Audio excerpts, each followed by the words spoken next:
Zap Crypto, c'est tous les jours, toute l'actu crypto au même endroit. Bienvenue chez vous les zappeurs et zappeuses. Cette semaine, le prix du Bitcoin est repassé sous les 110 000 $ et les traders en ont beaucoup souffert dès lundi puisque ce jour-là, plus de 3,5 milliards de dollars ont été liquidés sur les plateformes d'échange crypto.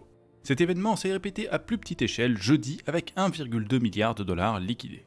Mais rien de tout ça n'a empêché Arthur Hayes de publier mardi un billet de blog affirmant que le prix du Bitcoin pourrait monter jusqu'à un maximum purement théorique de 3,4 millions de dollars d'ici 2028. Tout comme sa prophétie d'il y a quelques mois qui ne vous avait pas convaincu, celle-ci semble aussi plutôt douteuse. D'autant plus que pour arriver à ce chiffre, il s'est exclusivement basé sur la quantité d'argent que Trump et ses comparses pourraient imprimer d'ici 2028, en supposant qu'une fraction de cet argent se dirigerait vers le Bitcoin comme elle l'a fait pendant la période Covid. Ça fait beaucoup de suppositions. On va être obligé de parler d'un rug pull qui a eu lieu directement sur Hyperliquid, en tout cas HyperEVM, avec Hypervolt qui est parti avec 3,6 millions de dollars sous une forme de rug pull. Ça faisait très longtemps qu'on n'avait pas vu un gros protocole comme ça disparaître avec 3,6 millions de dollars, non pas un hack, juste les personnes qui sont parties avec la caisse. C'était vraiment rare. Et ce qui est intéressant de voir, c'est qu'il y a une véritable hype autour justement de hype, mais aussi de farmer l'airdrop qui peut avoir lieu sur Hyperliquid. Et cet airdrop, il y a une partie des utilisateurs qui l'ont récupéré, notamment tous les early adopters qui ont été très présents sur Hyperliquid, ont eu un airdrop de NFT, Hyper, qui est un NFT avec des petits chats, dont un est parti à 467 000 $. Il y en a un qui est quasiment parti à 1 million de dollars il y a très peu de temps, donc c'est pour vous dire à quel point il y a un engouement autour de ça. Et on a aussi vraiment une force autour de Hyperliquid, au moment où on retrouve ici des concurrents qui sont en train de se lancer ou qui créent une vibe autour de Aster, autour, pourquoi pas, d'autres comme Apex qui sont en train de profiter justement de cet engouement.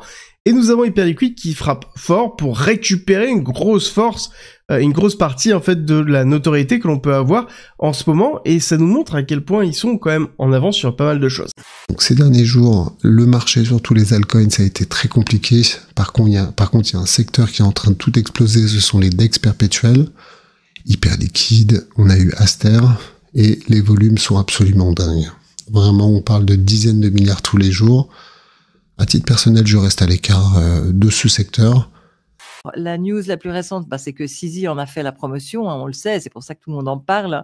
Le nombre de followers Twitter a explosé. Son prix, elle a déjà un market cap à 3,8 milliards, donc elle est déjà très très grosse. Regardez sa TVL qui est montée régulièrement. En fait, c'est un rebranding d'une autre crypto qui existait déjà auparavant, mais la TVL, elle a l'air de bien se porter, mais c'est de la poudre aux yeux. Elle a que 8% de TVL par rapport à son market cap. Donc la TVL est ridiculement basse.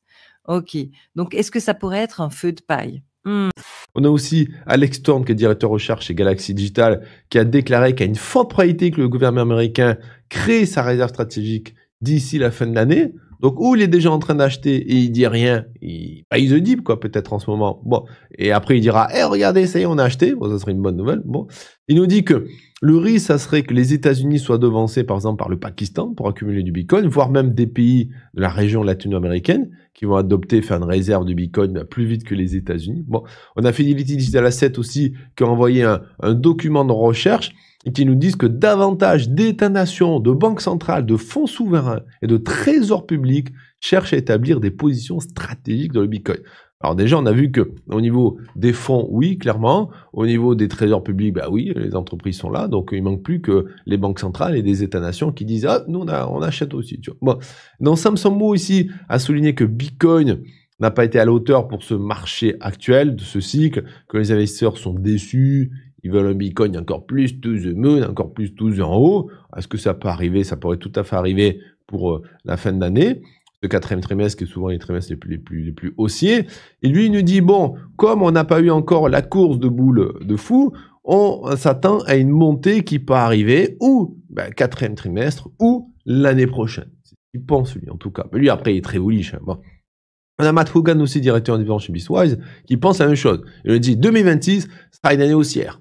Comme 2025, ça n'a pas été la folie, 2026, ça sera la folie. Et il dit qu'on va de toute façon avec le Bitcoin sur des belles années. Bon, donc pour l'instant, Eux, ils sont bullish. Après, comme d'habitude, je vous ai montré, il y a le camp bullish, le camp bear. Certains pensent que non, c'est bon, le cycle c'est fini, on va en bear market. Bon, en ce moment, l'industrie de crypto débat sur la question si c'est bear market, si c'est bull run. Bon, chacun y va avec son propre avis. Moi, j'ai envie de dire, le mieux, c'est de s'écouter soi-même. Écoutez-vous vous-même. Pour moi, bear market, non. On n'a aucune confiance en bear market. On est plutôt dans une correction interne d'un bull run. Et après, ça sera la suite, ça sera explosion.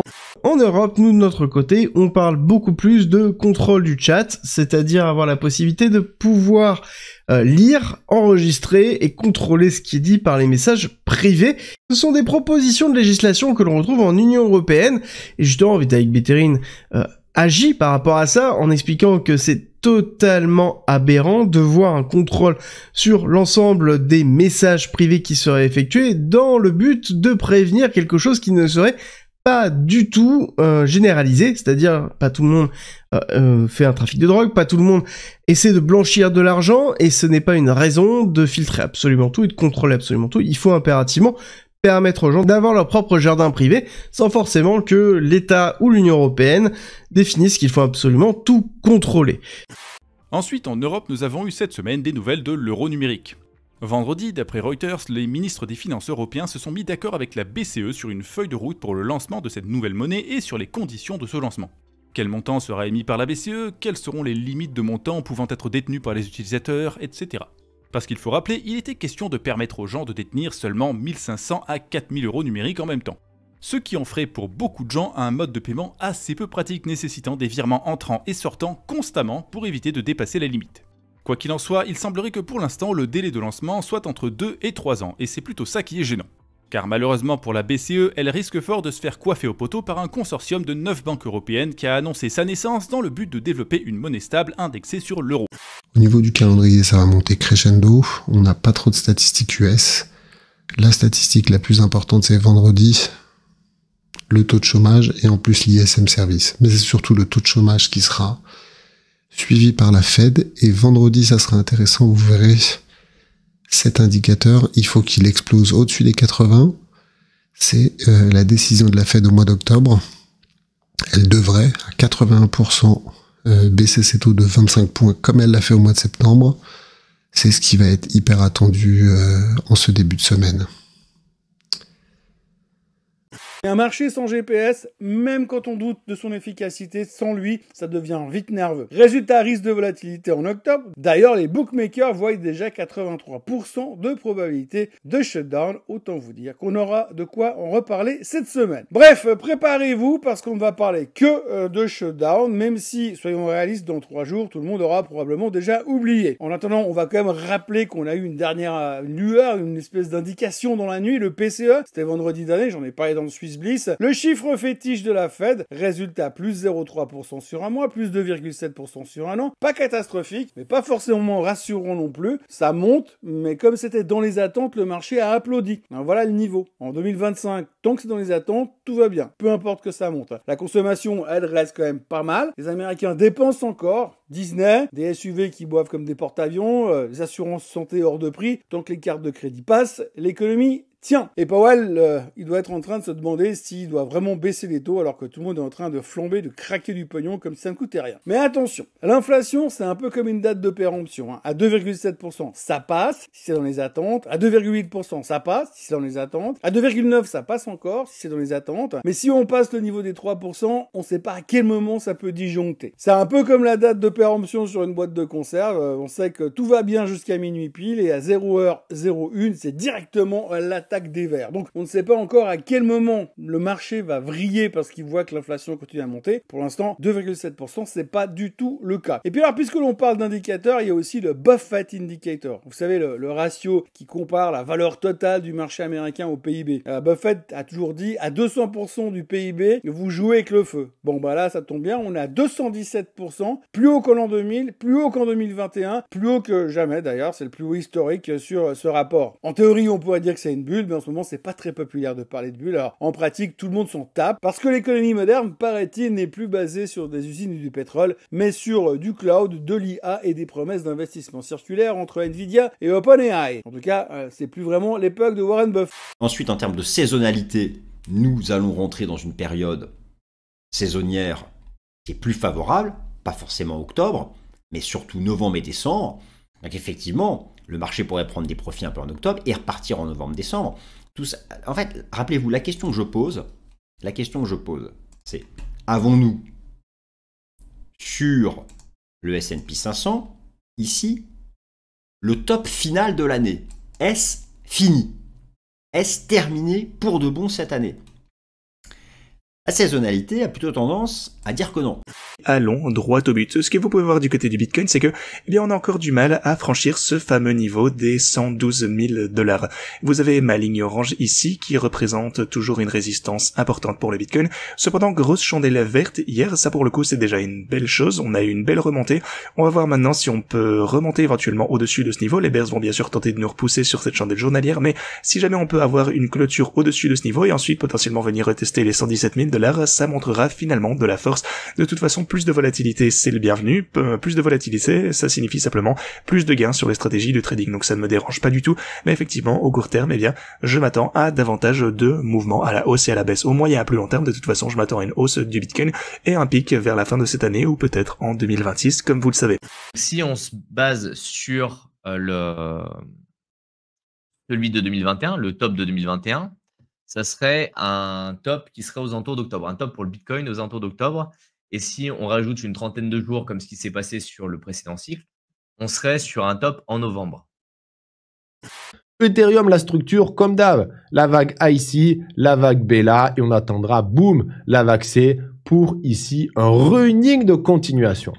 Donc, même si Ethereum, il s'éclate par terre, il va chercher ce gap au 2853, il va chercher sa moyenne mobile 50 weekly.